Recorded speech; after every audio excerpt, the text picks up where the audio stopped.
Hello students, मैं अंजलि पयाल स्वागत करती हूँ आपका आईसीटी वर्चुअल क्लासरूम देहरादून में। कैसे हैं आप सब लोग? उम्मीद करती हूँ आप सब लोग अच्छे होंगे और अपनी लाइफ में बहुत बेहतर कुछ कर रहे होंगे।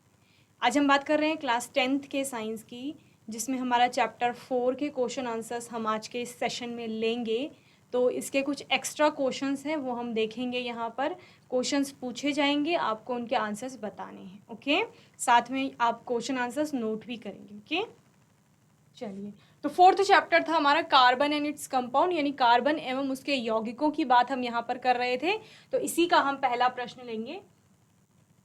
क्वेश्चन नंबर 1 है आपका, draw the electron dot notation of O2 molecule, यानी इलेक्ट्रॉन बिंदु संरचना आपको बतानी है O2 के मॉलिक्यूल के लिए। O2 क्या है? एक मॉलिक्यूल है, जिसे यहाँ पर लिखा गया है। मॉलिक्यूल क्या होता है? जब भी आपका कोई दो या दो से ज़्यादा परमाणु आपस में जुड़े हुए होते हैं और इनको क्या कहा जाता है? मॉलिक्यूल कहा जाता है। ओके, तो यहाँ पर दो परमाणु आपके जुड़े हुए, दो एटम जुड़े हुए हैं और दो एटम्स जुड़ करके क्या बना रहे हैं? एक मॉलिक्यूल बना रहे हैं। तो यानी दो एटम किसके हैं? ऑक्सीजन के हैं, जिनके बीच में डबल बॉन्ड फॉर्म हो रहा होगा। ठीक है, डबल बॉन्ड का मतलब क्या है कि दो इलेक्ट्रॉनों की शेयरिंग वहां पर हो रही है।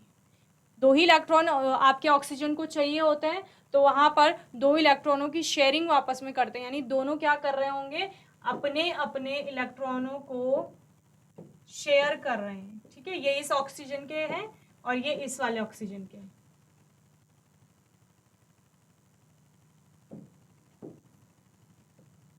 और इनकी साझेदारी हो रही है। क्लियर? इस प्रकार से तो आपको पता है कि ऑक्सीजन को दो इलेक्ट्रॉन चाहिए होते हैं। ठीक है, ऑक्सीजन का जो इलेक्ट्रॉनिक कन्फिग्रेशन होता है तो वो 2,6 होता है। ठीक है, इस ऑक्सीजन का भी क्या हो जाएगा? 2,6 हो जाएगा। यानी पहली शेल में 2 इलेक्ट्रॉन और दूसरी शेल में 6 इलेक्ट्रॉन। तो ये 6 को हमें इसका अष्टक पूरा करवाना होता है, तो 2 और इलेक्ट्रॉन चाहिए। दूसरा ऑक्सीजन भी सेम ही परमाणु है, इसको भी 2 इलेक्ट्रॉन और चाहिए। ठीक है, तो ये अब अपने लिए दो दो इलेक्ट्रॉनों को क्या करते हैं? साझेदारी करते हैं। ठीक है, तो इस प्रकार से इनके पास होते हैं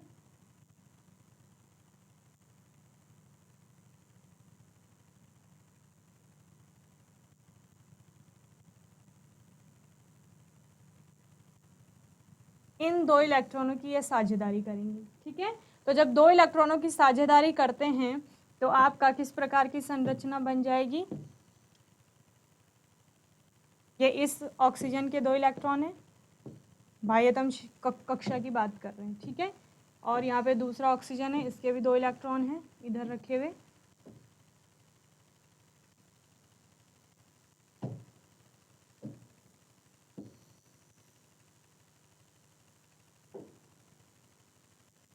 तो अब दोनों ऑक्सीजन के एटम में देखो, इस ऑक्सीजन की बात की जाए तो 2, 3, 4, 5, 6, 7 और एक और इलेक्ट्रॉन यहाँ पर है, ये वाला। ठीक है, तो टोटल इस ऑक्सीजन के अष्टक पूरे हो गए। इस ऑक्सीजन की बात की जाए तो 2, 2, 4, 2, 6 इसके पहले के थे, दो और आ गए, अब तो कितने हो गए? 8 हो गए। तो दोनों के अष्टक पूरे हो गए। तो इस प्रकार से इसका इलेक्ट्रॉन डॉट स्ट्रक्चर बनाया जाता है। ठीक है, तो इस प्रकार ये दो इलेक्ट्रॉन इधर के हैं और दो इलेक्ट्रॉन इधर के। ठीक है,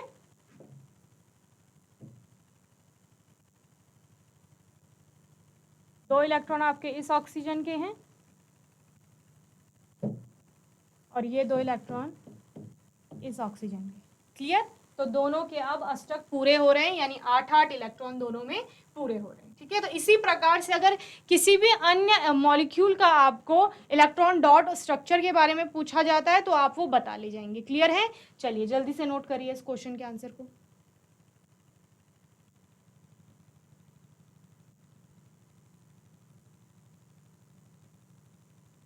चलिए, एक और मॉलिक्यूल ले लीजिए, N2 का ले लीजिए। सपोज आपको पूछा है कि N2 का आपको इलेक्ट्रॉन डॉट स्ट्रक्चर बताना है। ठीक है, तो N2 में आप क्या करेंगे? आपको पता है नाइट्रोजन की वैलेंसी कितनी होती है?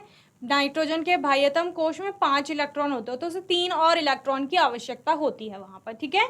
तो जब हम Na2 की बात करेंगे तो यानी 3-3 इलेक्ट्रॉन की वहां पर शेयरिंग हो रही है दोनों के मध्य, दोनों को 3-3 की आवश्यकता है, तो 3 इलेक्ट्रॉन की शेयरिंग करेंगे, ठीक है। तो N2 का मतलब है nitrogen triple bond nitrogen, clear. दो नाइट्रोजन के एटम हैं जिनके मध्य त्रिआबंध बन रहा है, और त्रिआबंध का मतलब है कि दोनों 3-3 इलेक्ट्रॉनों की शेयरिंग आपस में कर रहे हैं। टोटल 6 इलेक्ट्रॉन हो गए, 3 एक के हो गए, 3 दूसरे के हो गए, क्लियर। चलिए तो इलेक्ट्रॉन डॉट स्ट्रक्चर की बात करते हैं, एक एन का और दूसरे एन एटम के लिए, ठीक है। तो आपका एक एन के हो जाएंगे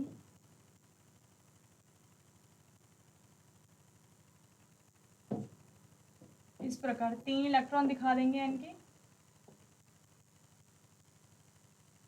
5 है ना बाह्यतम कक्षा में, 5 कैसे है, टोटल इसका परमाणु क्रमांक है 7, तो 7 को डिस्ट्रीब्यूट कर लीजिए, के में 2 और एल में आपके 5, ठीक है।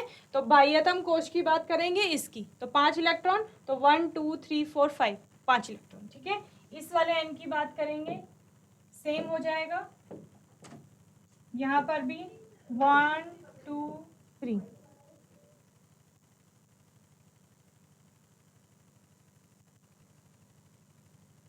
इसमें भी आपके कितने हो जाएंगे, 5 इलेक्ट्रॉन हो जाएंगे, क्लियर है।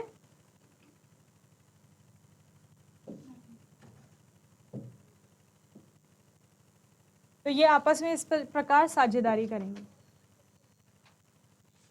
तो अभी दोनों नाइट्रोजन के 5 और 3 8, 5 और 3 8 पूरे अष्टक पूरे हो रहे हैं, क्लियर है। तो इस प्रकार के नाइट्रोजन का अगर इलेक्ट्रॉन डॉट स्ट्रक्चर पूछा जाएगा तो वो इस प्रकार से बनाया जाएगा, क्लियर है। तो सर्कुलर शेप में इसको बना देंगे आप लोग,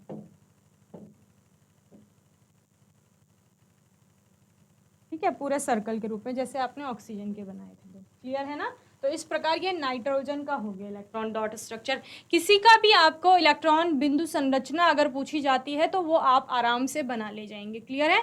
आपको सभी के परमाणु क्रमांक पता है, और परमाणु क्रमांक के आधार पर आप बता ले जाएंगे कि कितने संयोजी कोश में इलेक्ट्रॉनों की आवश्यकता है, यानी संयोजकता कितनी है, और जितनी संयोजकता है उसी के आधार पर वो बंध बनाते हैं, और जितने बंध बनाएंगे उतने इलेक्ट्रॉनों की शेयरिंग हो रही होगी, और उसी के आधार पर आप क्या कर ले जाएंगे, इस प्रकार की संरचना बना ले जाएंगे। तो इससे क्या समझ आया आपको कि यहाँ पर देखो 3 बंध बन रहे हैं, ठीक है। एक बॉन्ड का मतलब क्या होता है, 2 इलेक्ट्रॉनों की शेयरिंग, एक इधर वाले की एक इधर वाले की, ठीक है। कोवेलेंट बॉन्ड जिन्हें हम कहते हैं, तो कोवेलेंट बॉन्ड का मतलब क्या है, शेयरिंग हो रही है इलेक्ट्रॉन्स की, क्लियर।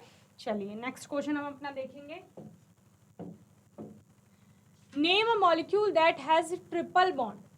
यहाँ पर पूछा गया किसी एक मॉलिक्यूल की बात बताइए जिसमें कि ट्रिपल बॉन्ड यानी कि त्रिआबंध पाए जा रहे हैं, और जैसा हमने अभी भी देखा तो नाइट्रोजन में आपका ट्रिपल बॉन्ड्स पाए जाते हैं, क्लियर है। और अच्छे से हमने उन ट्रिपल बॉन्ड को भी देखा कैसे हो रहा था, ठीक है। तो ये आपका N और N के पास 3 इलेक्ट्रॉन और 2 ये 5 इलेक्ट्रॉन, दूसरे N के पास भी 3 और 2 5 इलेक्ट्रॉन बाह्यतम कोश में, ठीक है।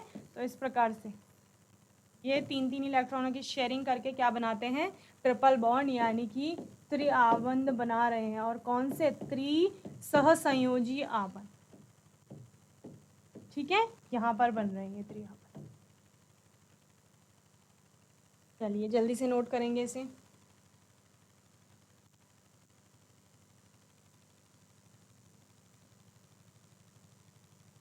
तो बॉन्ड्स जो बन रहे हैं वो बॉन्ड्स इसलिए बन रहे हैं क्योंकि उनको अपनी अपनी संयोजकता पूरी करनी है, क्लियर है। चलिए नेक्स्ट क्वेश्चन देखते हैं, name the hardest substance which is an allotrope of carbon. उस हार्डेस्ट सब्सटेंस के बारे में बताना है, सबसे कठोरतम पदार्थ,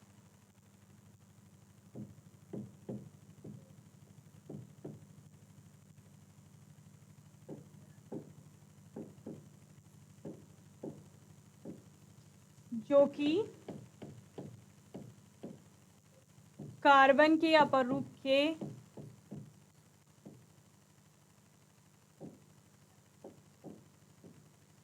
रूप में पाया जाता है, या जो कार्बन का अपर रूप है, कार्बन के 3 आपने अपर रूप देखे थे, जिनमें आप किसकी बात करते हैं, अलग अलग फॉर्म्स की बात करते हैं। डायमंड आपने वहां पर देखा था, ठीक है, साथ ही आपने ग्रेफाइट देखा था, फुलरिन स्ट्रक्चर की बात आप कर रहे थे। तो इस प्रकार से अलग अलग, तो सबसे कठोरतम पदार्थ जब आप कहते हैं तो उसमें डायमंड ही आता है, ठीक है, यानी कि हीरा। तो ये क्या होता है, ये कार्बन का एक एलोट्रॉप है, यानी कि आपका अपर रूप है, जिसमें कि कार्बन परमाणु आपस में जुड़े हुए रहते हैं, ठीक है। एक कार्बन दूसरे कार्बन से, दूसरा कार्बन फिर किसी कार्बन से, तो इस प्रकार से कार्बन कार्बन आपस में जुड़ करके क्या बनाते हैं, डायमंड का स्ट्रक्चर बनाते हैं। और ये बहुत ही कठोरतम होता है, ठीक है, सबसे हार्डेस्ट सब्सटेंस में से आता है। चलिए नेक्स्ट है आपका, name the allotrope of carbon which have the structure of C60। Carbon के एलोट्रॉप की यानी अपर रूप फॉर्म की बात करनी है, जहां पर कि उसका क्या हो रहा है, which have the structure of C60। C60 की बात यानी कार्बन के 60 परमाणु आपस में जुड़ रहे होंगे, ऐसा माना जाता है। तो वो किस में होता है, वो फुलेरिन स्ट्रक्चर, या बंक मिस्टर फुलेरिन ने जिस प्रकार से एक गुंबद का निर्माण किया था, उसी प्रकार की संरचना यहाँ पर होती है। या हम क्या कहते हैं, जैसे फुटबॉल देखी है आपने, उसमें जिस प्रकार से स्ट्रक्चर बने रहते हैं, वैसे ही यहाँ पर कार्बन परमाणु आपस में जुड़े हुए रहते हैं, ठीक है। और माना जाता है कि कार्बन के 60 परमाणु वहाँ पर आपस में जुड़ करके संरचना को बना रहे हैं। ये कार्बन का एक अपर रूप है, ठीक है। तो फुलेरिन इसका नाम है, क्लियर। चलिए क्वेश्चन नंबर 5 देखते हैं, name the unique ability of carbon to form bonds with other atom of carbon. क्या कहा जा रहा है कि कार्बन की यूनिक एबिलिटी मतलब जो उसकी बहुत अद्भुत क्षमता है, उसके बारे में बात कर रहे हैं। और उसके कारण क्या हो रहा है, carbon to form bonds, carbon बंध बना रहा है किसके साथ, अन्य कार्बन के परमाणुओं के साथ। तो कार्बन का एक परमाणु दूसरे परमाणु से जुड़ता है, ठीक है, ट्रिपल बॉन्ड बना करके जुड़ सकता है, इधर से फिर ये किसी के द्वारा जुड़ सकता है, ठीक है। इस प्रकार की ये संरचना बनाते हैं। या इधर से कोई कार्बन जुड़ रहा होगा, इधर से फिर कोई कार्बन जुड़ सकता है। तो इस प्रकार कार्बन कार्बन आपस में जुड़ते हैं। तो कार्बन का आपने वर्सेटाइल नेचर देखा था, यानी कि सर्वतोमुखी प्रकृति जिसे आप कह रहे थे। और उसमें आपने 2 चीज़ों की बात की थी, एक कि जो कार्बन होता है उसकी टेट्रावेलेंसी पाई जाती है, यानी चतुसंयोजकता, 4 संयोजकता होने के कारण ये क्या करता है, किसी भी परमाणु के साथ जुड़ जाता है। और दूसरा इसमें किस चीज़ का गुण पाया जाता है, श्रृंखलन का, कैटिनेशन का गुण पाया जाता है, जिसके कारण ये श्रृंखला बनाते हैं। तो यहाँ पे श्रृंखला बन रही है, ओके। तो वो एबिलिटी क्या होगी आपकी, कैटिनेशन की होगी, यानी कि श्रृंखलन का गुण।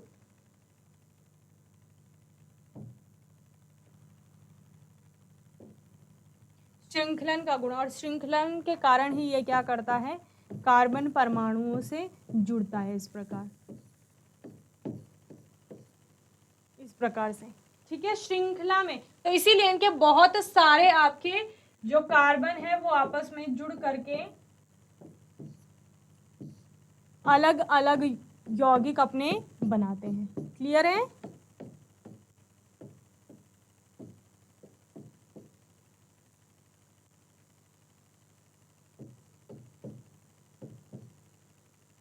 इस प्रकार से अलग अलग कार्बन के आपके परमाणु आपकी यौगिक बनते हैं, ठीक है, कंपाउंड। तो श्रृंखलन के कारण, यानी श्रृंखला में जुड़ते जा रहे हैं, एक के बाद एक कार्बन परमाणु एक दूसरे से कोवेलेंट बॉन्ड्स के द्वारा। ये कौन से बॉन्ड बंध बन रहे हैं बीच में आपके, कोवेलेंट बॉन्ड। कोवेलेंट यानी सहसंयोजी जिन्हें आप कहते हैं। और सहसंयोजी बॉन्ड किसकी बात करता है, शेयरिंग की बात करता है। यानी ये कार्बन ने अपना, अगर कार्बन कार्बन के बीच बॉन्ड बन रहा है, ये बॉन्ड बन रहा है, तो इसका मतलब इसने भी अपना एक इलेक्ट्रॉन यहाँ रखा है, इसने भी यहाँ, कि इस प्रकार से यहाँ पर बंध बन रहा होगा, क्लियर, सहसंयोजी बंध। यानी कि शेयरिंग हो रही है वहां पे, क्या हो रही है, शेयरिंग, जिसे साझेदारी कहते हैं आप लोग, क्लियर है। और इसी साझेदारी के कारण वहां पर अनेक यौगिक बन रहे हैं, अनेक बॉन्ड बन रहे हैं। मल्टीपल बॉन्ड भी कहीं कहीं पर फॉर्म होता है, जैसे ट्रिपल बॉन्ड फॉर्म हो गया या डबल बॉन्ड फॉर्म हो जाता है कार्बन कार्बन के बीच। तो डबल ट्रिपल बॉन्ड फॉर्म हो रहे हैं शेयरिंग के कारण, क्योंकि कैटिनेशन का गुण पाया जा रहा है, श्रृंखलन का गुण यानी कि जुड़ने का गुण, अपने ही कार्बन के परमाणु से जुड़ने का गुण, और उससे जुड़ करके वो क्या बनाते हैं, बहुत बड़ी संख्या में कार्बन के यौगिक बनते हैं। क्लियर है। चलिए जल्दी से नोट करेंगे इसे।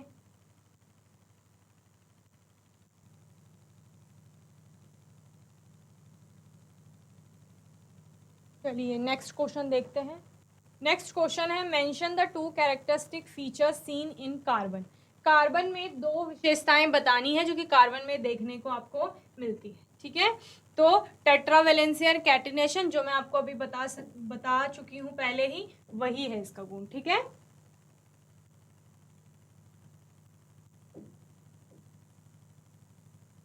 कार्बन की विशेषताएं।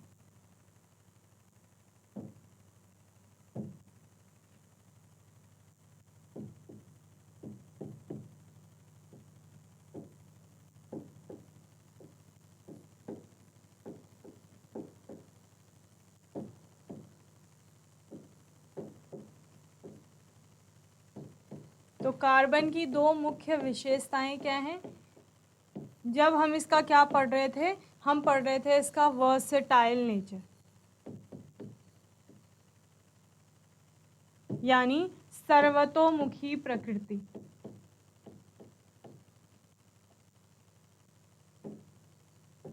तो सर्वतोमुखी प्रकृति क्या कहती है? एक तो इसमें पाई जाती है टेट्रावेलेंसी यानी कि चतुः संयोजकता,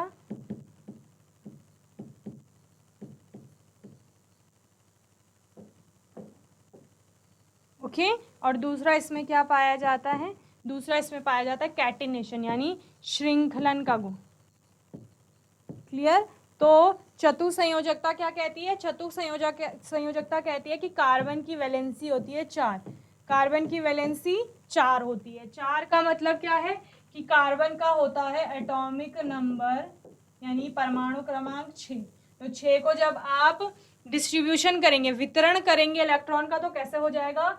2 और 4। पहली कक्षा में 2 इलेक्ट्रॉन, दूसरी में 4 इलेक्ट्रॉन।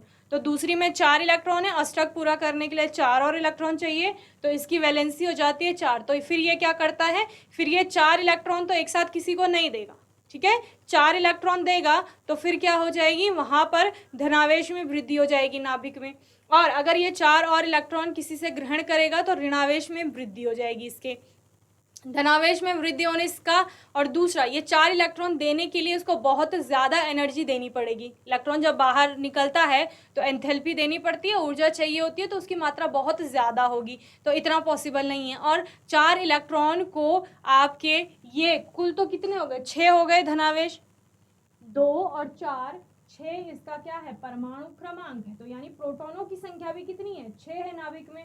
नाभिक में 6 प्रोटॉन है। लेकिन अगर 4 और इलेक्ट्रॉन किसी से ग्रहण करता है अष्टक बनाने के लिए, तो अभी 6 इसके पास इलेक्ट्रॉन थे और 4 और आ जाएंगे, कितने हो गए आपके? 10 इलेक्ट्रॉन हो गए। लेकिन प्रोटॉन 6 ही है, तो इतना जो धनावेश है, 6 धनावेश, 4 और एक्स्ट्रा इलेक्ट्रॉन को नहीं रख पाएगा एटम पे, तो ये भी पॉसिबल नहीं है। इसीलिए ये क्या करता है? चतुसंयोजकता में आपका साझेदारी करता है, यानी कोवैलेंसी, जहां पर हमने पढ़े सहसंयोजी बंध, कोवैलेंट बॉन्ड फॉर्म करता है। तो इस प्रकार से आपकी चतुः संयोजकता के कारण यानी टेट्रावैलेंसी के कारण ये या तो यहाँ पर किस कार्बन के ही परमाणु से जुड़ रहा होगा, या फिर किसी और हाइड्रोजन से जुड़ सकता है, ऑक्सीजन से जुड़ सकता है, किसी भी ऑक्सीजन नाइट्रोजन से जुड़ता है।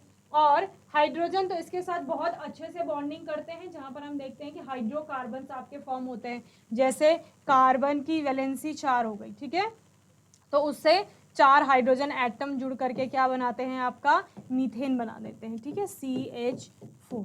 ये हाइड्रोजन हाइड्रोजन हाइड्रोजन हाइड्रोजन, इसी प्रकार हाइड्रोकार्बन आते हैं बहुत सारे। तो ये टेट्रावैलेंसी हो गई, चतुसंयोजकता। श्रृंखलन का गुण जो अभी हमने देखा कि कार्बन का परमाणु कार्बन के ही परमाणु से जुड़ता है, या फिर कार्बन का परमाणु कार्बन के साथ मल्टीपल बॉन्ड्स फॉर्म करता है, डबल या ट्रिपल बॉन्ड, और उसके बाद क्या होता है, बहुत सारे यौगिक हमें कार्बन के देखने को मिलते हैं। क्लियर है?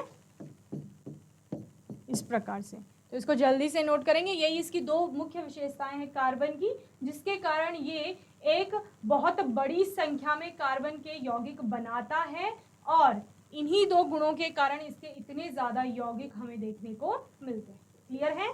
चलिए नोट करिए जल्दी से।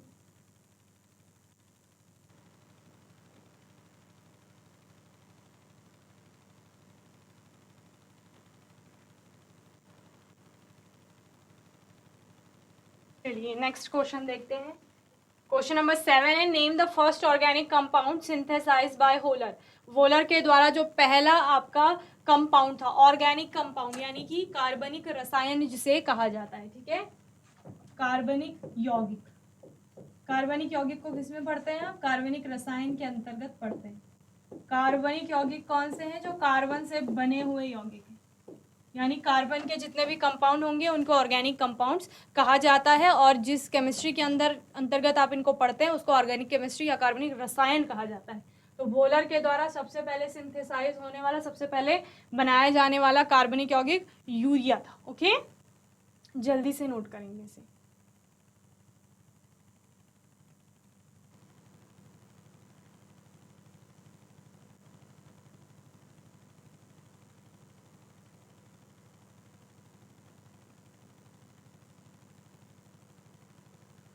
का फॉर्मूला होता है आपका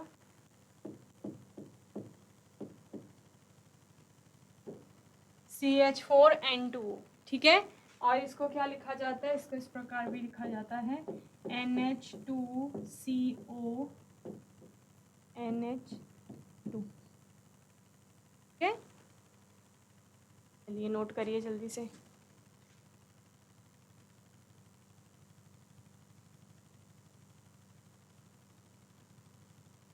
तो किस प्रकार से इसकी संरचना बनेगी? C सेंटर में आ जाएगा, और C के साथ क्या क्या जुड़ रहे हैं यहाँ पर? एक साइड आपका NH2 जुड़ रहा है, तो यानी N जुड़ रहा है, और N से आपके 2 H जुड़ रहे हैं, ठीक है। फिर यहाँ पे आपका क्या आ गया? ऑक्सीजन आ गया, इस प्रकार, और ऑक्सीजन से क्या जुड़ रहा है? फिर आपका कार्बन जुड़ा हुआ है, कार्बन से आपका नाइट्रोजन जुड़ रहा है, इस नाइट्रोजन के साथ फिर आपके 2 हाइड्रोजन जुड़ रहे हैं। क्लियर? तो इस प्रकार C आपका 1 हो गया, H आपके 4 हो गए, CH4, N 2 हो गए, और ऑक्सीजन 1। क्लियर है? जल्दी से नोट करेंगे इसे।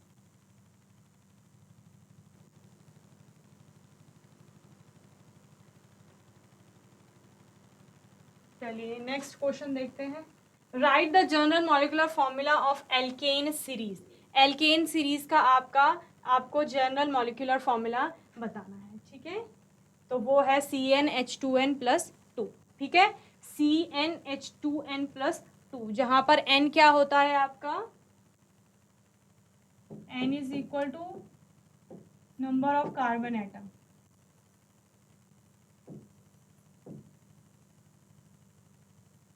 ठीक है। जितने कार्बन परमाणुओं की संख्या होगी वो N से आप डिनोट करेंगे। जैसे आप कह रहे हैं कि आपके पास एक ही कार्बन है, और उस एक कार्बन के लिए आपको क्या बताना है? एल्केन बताना है, ठीक है। एल्केन, एल्केन यानी सारे कैसे होंगे? सिंगल बॉन्डेड होंगे, यानी कि एकल बंध द्वारा जुड़ रहे होंगे, सिंगल बॉन्डेड कार्बन पाए जाएंगे यहाँ पर, ठीक है। तो N is equal to number of carbon atoms हो गए। मैं कह रही हूँ अगर कार्बन एक ही है, ठीक है, तो N की वैल्यू कितनी हो जाएगी? 1। अब फॉर्मूला क्या है? फॉर्मूला है CnH2n+2, ये है। तो Cn, तो कार्बन तो कितना हो गया? एक, तो कार्बन के लिए C1 लिख देंगे, या C लिखेंगे खाली। H2n, 2n का मतलब 2 × 1 + 2, ओके। तो H कितने हो गए? 2 × 1 यानी 2, 2 + 2 4, तो C1H4, या आप इसे क्या कहते हैं? CH4। तो पहला जो आपका एल्केन होता है जिसमें कार्बन एक ही होता है, CH4 उसे कहा जाता है, और नाम क्या होता है? मिथ। जब भी एक कार्बन आएगा तो उसके लिए मिथ, और क्योंकि एक कार्बन है और आपके 4 हाइड्रोजन से जुड़ा हुआ है, किस प्रकार की संरचना होती है इसकी? इस प्रकार की, है ना। तो आपके एन आता है, एल्केन में लास्ट क्या है, एन है, एन, तो ये हो गया मिथ एन, मीथेन। ठीक है, अगर यहीं पर एन की वैल्यू 3 हो जाएगी, यानी 3 कार्बन एटम है किसी में, एन की वैल्यू कितनी हो गई, 3 हो गई, तो सी कितना हो गया 3, C3H2N, 2N में 2 इंटू 3 प्लस 2, ये हो जाएगा। तो C3H कितना हो गया, 2 इंटू 3 6, 6 प्लस 2 कितना हो गया 8, C3H8, और C3 जहाँ पर होता है उसके लिए आता है प्रोप और साथ में एन, प्रोपेन। क्लियर। इसी तरह आप किसके लिए निकाल सकते हैं, जहां पर कार्बन आपके 4 हैं, कार्बन 5 हैं, तो यही जनरल फॉर्मूला आएगा, यानी कि सामान्य फॉर्मूला आएगा, जिसमें कि आप क्या करेंगे, नंबर ऑफ कार्बन एटम्स आपको पता है कि कितने हैं और एन की वैल्यू रख करके इस प्रकार से जनरल फॉर्मूला बना लेंगे, जनरल मॉलिक्यूलर फॉर्मूला, यानी कि आपका सामान्य आणविक सूत्र।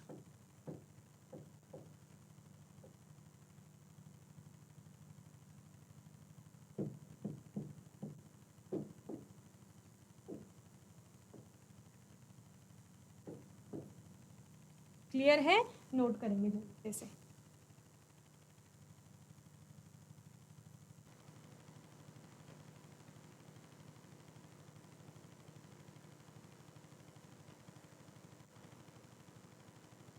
चलिए नेक्स्ट क्वेश्चन देखते हैं। नेक्स्ट क्वेश्चन है आपका 9th, right the IUPAC name of the following compound. नीचे एक कंपाउंड दिया गया है, इसका IUPAC नेम बताना है। ठीक है, तो IUPAC नेम आपको सबसे पहले कार्बन की सबसे बड़ी श्रृंखला चुननी होती है, तो एक ही श्रृंखला यहाँ पर आपको कार्बन की दिख रही है, और दूसरा नंबरिंग उस एंड से स्टार्ट करते हैं जहाँ से आपका कोई भी जो फंक्शनल ग्रुप है वो नज़दीक पड़ेगा। तो यहाँ पर आपको ट्रिपल बॉन्ड दिख रहा है, तो इसी एंड से आप नंबरिंग शुरू करेंगे, तो क्या हो जाएगा इसका IUPAC नेम, हेक्स 1 आइन हो जाएगा। ठीक है, हेक्स 1 आइन।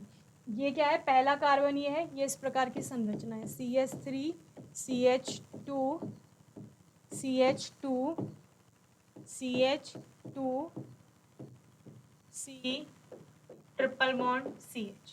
ठीक है, ये है। तो नंबरिंग कहाँ से शुरू करेंगे, यहाँ से 1 2 3 4 5 6, 6 कार्बन हो गए, तो हेक्स आ गया 6 के लिए, और फिर यहाँ से नंबरिंग शुरू करिए, फर्स्ट और सेकंड के बीच में आपका ट्रिपल बॉन्ड है, तो हेक्स 1 आइन इसका क्या हो जाएगा, IUPAC नेम हो जाएगा। क्लियर है, जल्दी से नोट करेंगे इसे। चलिए 10th क्वेश्चन देखते हैं अपना। 10th क्या है, identify the functional group present in the following compound. आपको कंपाउंड दिया गया है, इसमें आपको जो भी आपका फंक्शनल ग्रुप है उसको आइडेंटिफाई करना है। तो ये आपका फंक्शनल ग्रुप है CHO, तो आंसर क्या है इसका, एल्डिहाइड। ठीक है, CHO फंक्शनल ग्रुप है, यानी कि आपका क्रियात्मक समूह।